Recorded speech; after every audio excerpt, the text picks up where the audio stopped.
just want to show you guys what I got going on today.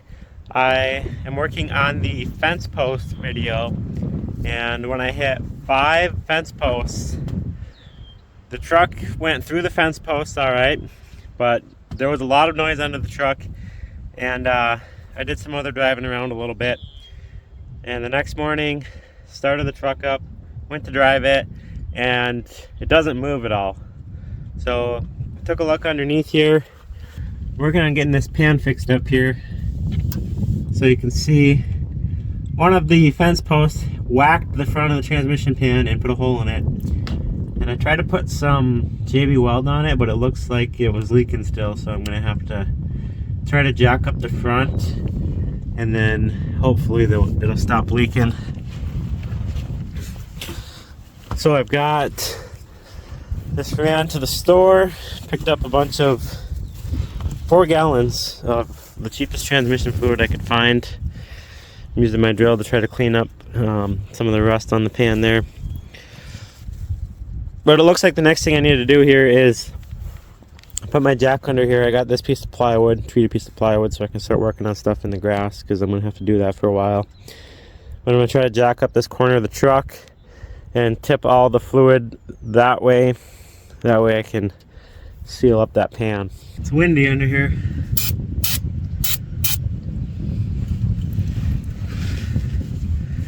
Just trying to see if I can get this cleaned up with my brake clean here.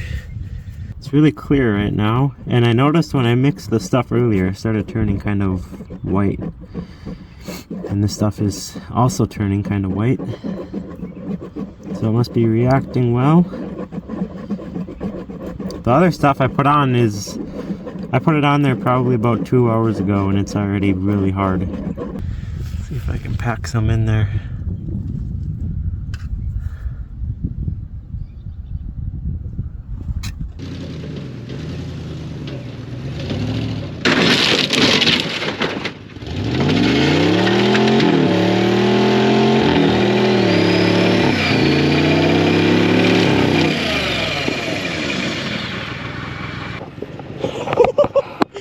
Okay, it got stuck,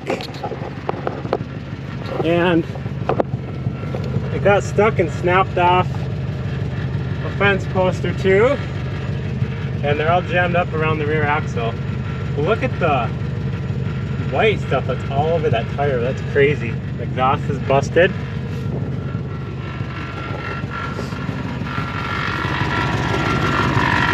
Transmission fluid pouring out. So we smashed a hole right in the very bottom there. Also, we got an exhaust leak up by the front differential now. But she's stuck. Let's take a look at the other side.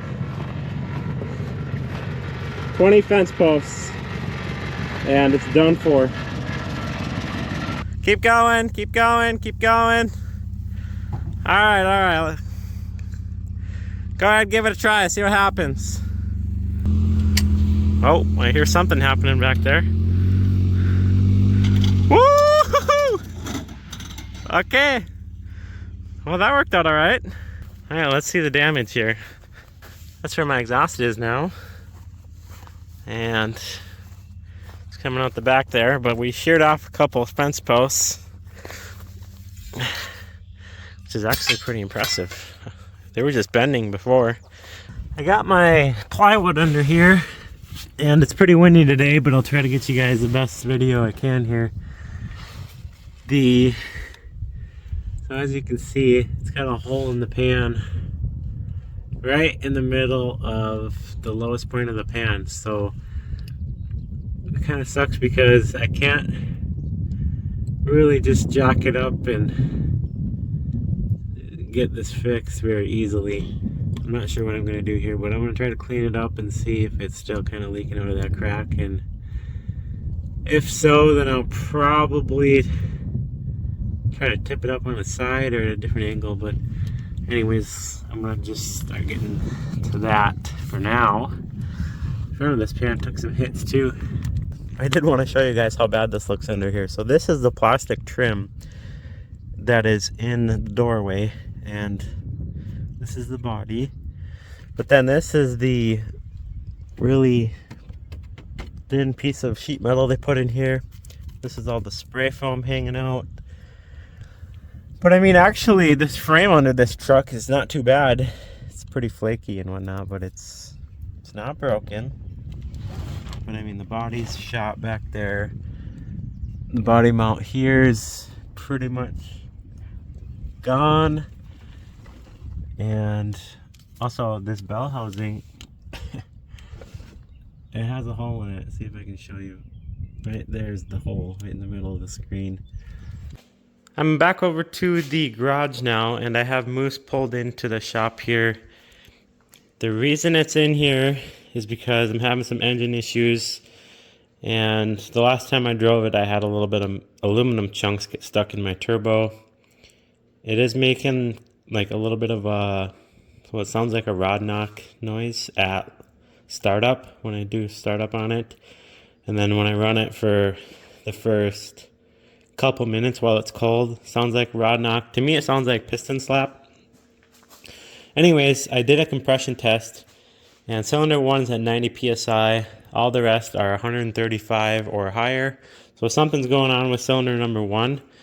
I'm thinking I'm going to end up doing a leak down test, and let's stick a borescope down the cylinder and see if we see anything. Alright, I got my borescope set up here, and hopefully we can see something down in here.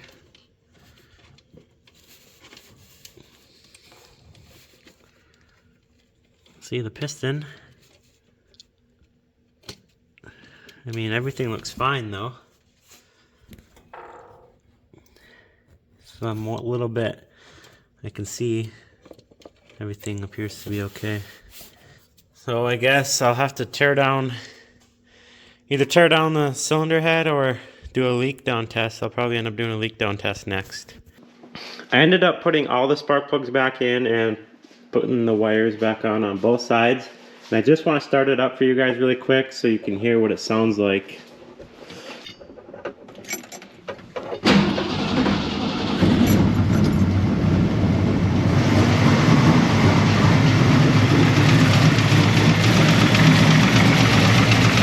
You kind of hear like a clocking noise.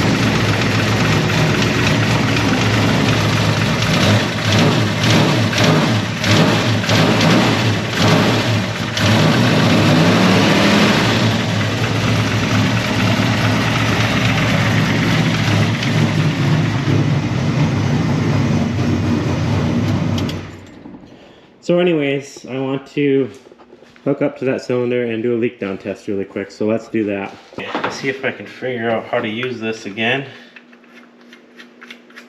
Okay. Should be at top dead center. I don't know if it's on the right stroke or not though. Must be on the right stroke. So, can hear something leaking here, but let's do 20 psi and we only got about 15. So that's a lot of leak that's going on there.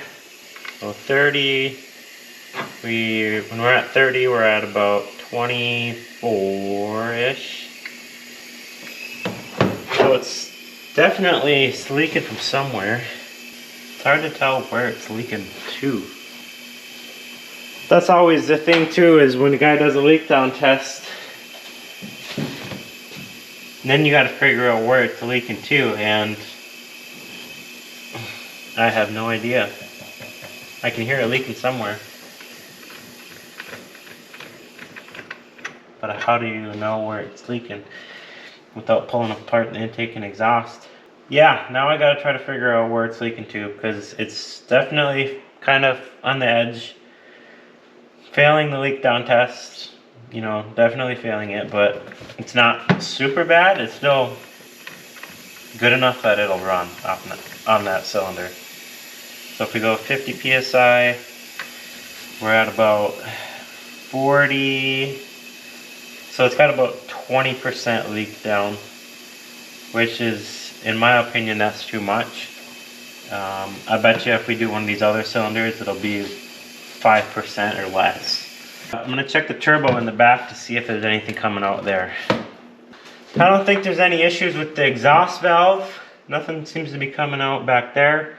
I suppose what I should do next is pull off the boot to the throttle body and then see if anything's coming out that end.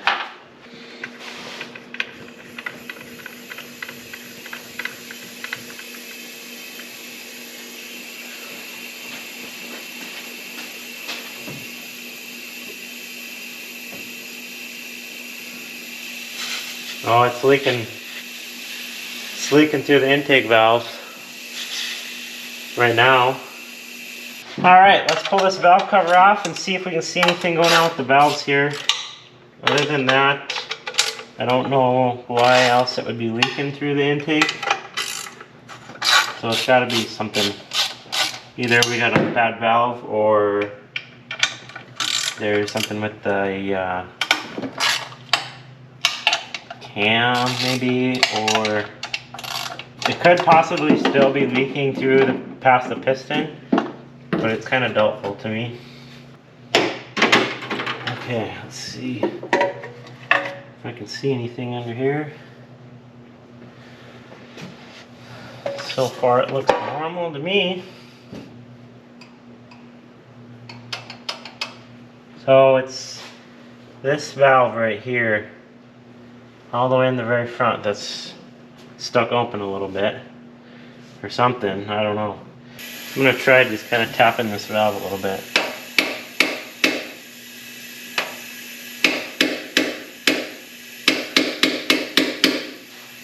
Doesn't seem to matter. And then, like, obviously my valve lash is good because I can wiggle these guys. I just backed off this rocker all the way for cylinder 1 intake, and it's still leaking through the intake, so clearly it's a cylinder head issue at this point, so there's not really much else to do. I just gotta throw everything back together and then decide when I want to pull this cylinder head off and try to figure out the issue. So I guess that's where we're gonna leave off with today. Thanks for watching, and I'll see you guys on the next video.